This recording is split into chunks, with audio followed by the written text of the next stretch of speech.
Gracias, querida Diana. Bueno, sí, de este lado del estudio estamos para tocar un tema muy interesante, porque según los últimos datos de la Organización Mundial de la Salud, hay 39 millones de personas infectadas con el virus de la inmunodeficiencia humana o VIH en todo el mundo. Afortunadamente, las cifras de nuevos casos empiezan a estabilizarse, pero esto no puede, hacernos olvidar la importancia, ¿no?, de frenar la transmisión del VIH. Mira, compañero. este tema me encanta. Es de esos temas que a veces uno siente que pueden ser álgidos para la sociedad, de los que uno no quisiera hablar porque uno no quisiera que existiera, pero son una realidad y una manera de poder tener la mayor conciencia posible, siempre tratándola. Así que agradecemos mucho la presencia hoy de nuestra especialista. Hoy en nuestro segmento de salud vamos a darle la bienvenida a una querida doctora para hablar acerca de la prevención y tratamientos de VIH.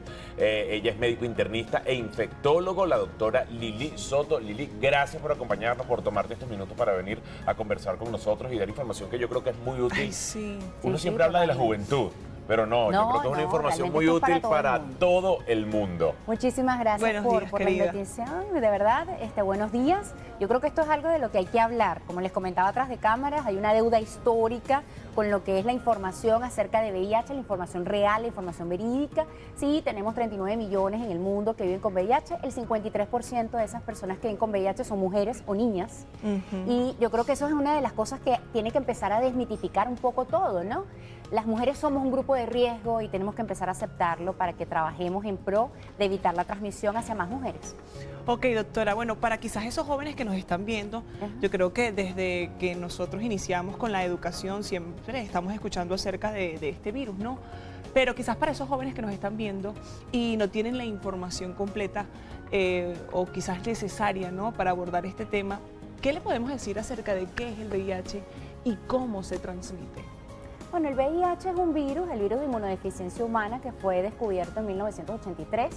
Realmente la mayoría de las transmisiones son por vía sexual, está también la transmisión vía transfusional, pero ya hoy en día eso no se ve, digamos, gracias a las pruebas que son tan buenas que se le realizan a los donantes. Y tenemos la transmisión vertical, de la cual tenemos mucho cuidado, que es de la madre al niño. ¿Okay? Nos dedicamos a evitar esta transmisión. Entonces, ¿qué le diría yo a los jóvenes? Les diría, vamos a informarnos un poquito mejor. Hay mucho de qué hablar de VIH. El VIH se habla porque el VIH existe. Y tenemos que saber que las medidas de prevención involucran más que el preservativo y la abstinencia. Y que tenemos medidas o tratamientos preventivos profilácticos. A ver, hablemos de cuáles pueden ser esos métodos o esas medidas que son sin duda las más efectivas para prevenir la transmisión del VIH. Lili. Bueno, fíjate, hay una serie de medidas farmacológicas que podemos utilizar para evitar la transmisión de VIH, conocidas como PrEP. No es una pastilla, no es una inyección, son todas las medidas farmacológicas que podemos utilizar. Dentro de ellas existen las inyectables, ¿okay?, que se pueden colocar cada semestre o bimensuales.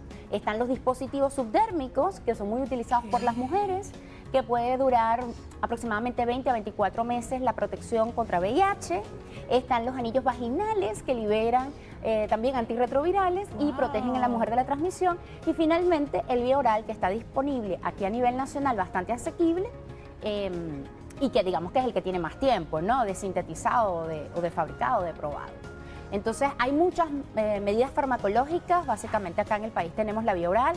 La efectividad es del 99%, siempre y cuando las personas lo tomen como se lo indica el médico. Y eso es individualizado, no siempre es igual. Para terminar de entender bien eso, utilizando cualquiera de estos métodos que nos brinda la medicina, la tecnología, cualquiera de estos productos farmacológicos, igual se sigue recomendando métodos tradicionales como de repente el uso del preservativo cuando se va a tener intimidad. Claro, generalmente lo que nosotros, bueno, generalmente no. Claro, sí. Lo pregunto, o si llevas el control médico correcto para cualquiera de estos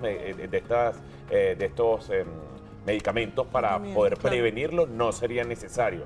O sea, esa es la duda que podría tener. Nosotros generalmente le decimos a la persona que se proteja con todo lo que hay disponible. Es decir, con la elección de sus parejas sexuales, ¿sí?, con el uso de preservativo masculino o femenino y finalmente con el PrEP. Lo más ideal es que se utilice todo en conjunto. Ahora bien, las personas que utilizan PrEP tienen un riesgo mínimo de transmisión de VIH. Si lo toman como lo indica el médico tratante. Claro. Entonces, digamos que esto es una ventaja enorme. De hecho, el último PrEP que salió, que es lenacapavir, que se inyecta semestralmente, es decir, 2 veces al año, la efectividad es del 100%.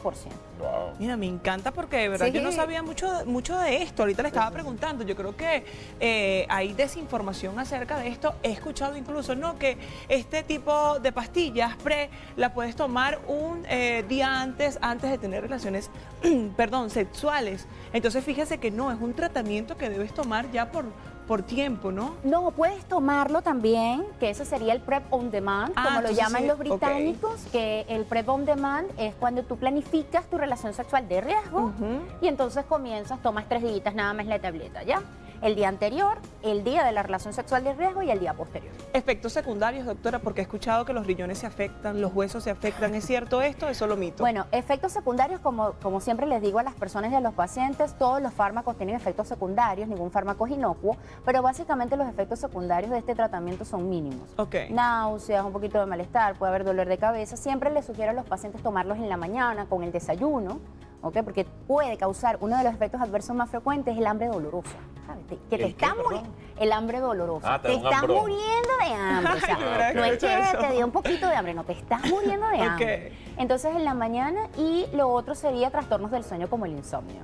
Pero nada como en el pasado que teníamos múltiples efectos adversos. Claro, fíjate que cuando hablamos de esto, una de las palabras que siempre va a estar en la mesa es la prevención, ¿no? Y yo creo que por eso para nosotros es importante que hoy estés acá con nosotros, pero hay personas que ya tienen el virus, ¿no? Sí, claro. Y yo creo que se ha, no sé si desatanizado un poco, pero sí creo que no es la misma alarma recibir el diagnóstico Sí. a como se recibía en el año 83, cuando era un virus que era desconocido y que no sabíamos cómo reaccionar de él cuando lo teníamos enfrente. Hay personas que logran tener una longevidad impresionante y vivir una vida feliz con el virus, si se previene, por supuesto, muchísimo mejor, pero también hay muchísimos tratamientos que Claro. nos ayudan a que el tránsito con el virus sea lo más amigable y llevadero posible. ¿Qué nos puedes decir al respecto para que las personas que, bueno, ya tienen el virus también puedan estar tranquilas?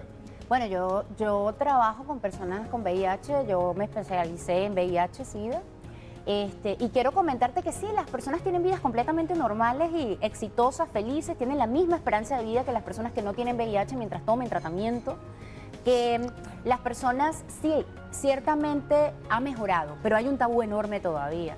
Hay mucho que hacer en derechos humanos. Yo vivo hablando con los abogados, con los trabajadores sociales, porque todavía hay una discriminación muy importante. Ay, sí. Incluso yo me he sentido discriminada por tratar personas que viven con VIH. Entonces yo creo que hay que desmitificar muchas cosas y entender que todos somos vulnerables como para poder tener esa empatía con las personas que ya tienen el virus. Qué bien que mencione eso. Si nos vamos a la historia, el primer caso de un niño, Ryan, era impresionante ver cómo su familia incluso se tuvo que ir del lugar donde vivían por justamente ese, el miedo, tantos mitos, ¿no? Fíjese, hay algo que me gustaría antes de irnos a la pausa que tocáramos, ya nos están haciendo señas. Sí, le El sé. tema de los mitos, doctora, porque yo creo que a pesar de que en 1983 se dio por primera vez este nombre, ¿no?, al virus, Sí. Hay algo que es importante y la gente todavía aún cree que quizás la picadura de un mosquito te puede transmitir el virus, el compartir un vaso de agua. ¿Qué Sí, tenemos que decir o sea, ante hay todos muchos esos mitos. De hecho, lo que más hay alrededor del VIH son mitos.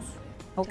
Lo que más hay alrededor del VIH son mitos. No existe la transmisión vectorial, es decir, que un mosquito pique a una persona que tiene VIH y pueda transmitírselo a otra persona que vive sin VIH. Tampoco existe la transmisión por compartir fomitas, es decir, platos, vasos, cuchillos, tenedores o por besos y abrazos. Entonces yo creo que eso hay que dejarlo bien claro. ¿Qué tan accesibles son los tratamientos, doctora? El tratamiento antirretroviral para Ok. las personas que viven con VIH es completamente gratuito y garantizado por el Estado. Ok, ¿y dónde se Perfecto. consigue? Tienes que acudir a la consulta, ¿ok? Nosotros analizamos, o sea, evaluamos al paciente, decidimos qué tratamiento antirretroviral amerita y entonces se le da el récipe junto con una planillita y este paciente entra al Sistema Nacional de Drogas Antirretrovirales y retira por la farmacia más cercana. Mira, hay tantas preguntas, pero la Ay, importancia sí. de Sí, gracias. realizarse y hacerse las pruebas del VIH regularmente, incluso si no presenten síntomas, ¿qué tan importante es? Especialmente si no presenta síntomas, porque es un virus que en la mayoría de los casos es asintomático. Yo te diría que lo que recomienda OMS, una vez al año todos debemos descartar la infección por VIH y poblaciones o grupos de riesgo cada 3 meses se ven beneficiadas. Ay, Lili, gracias por acompañarnos. A vale. ti, Qué buena muchísimas información. gracias por Necesitamos interesarse como por una esto. segunda parte Sí, por de esta favor. conversación. Bueno, me alegra.